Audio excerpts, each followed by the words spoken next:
बात बंगाल की, जहां चुनाव के पहले चरण में हुई बम्पर वोटिंग के बाद बीजेपी को जीत करीब दिखाई पड़ रही है।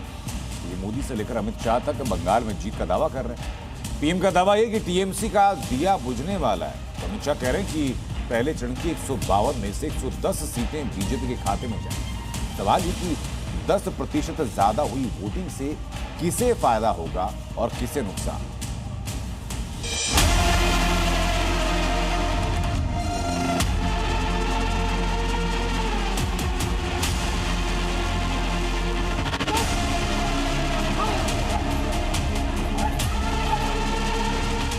बीजेपी के पक्ष में जो समर्थन दिखा है उसने बीजेपी की विजय का शंखनाद कर दिया है। ये जो चुनाव बढ़ा है, मतदान बढ़ा है, वो भारतीय जनता पार्टी की सरकार बनाने का, परिवर्तन का मतदान।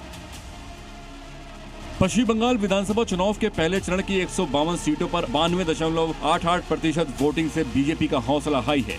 आजादी के बाद पहली बार बंगाल में 90% से ज्यादा मतदान हुआ है।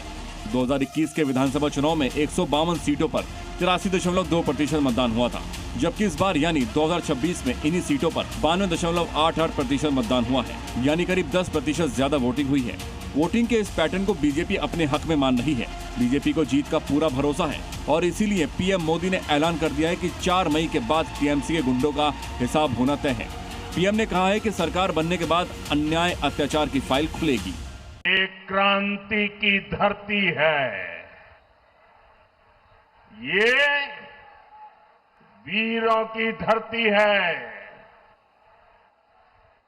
और ये मत भूलना, हर बुझता हुआ दीपक थोड़ा फड़फड़ाता है।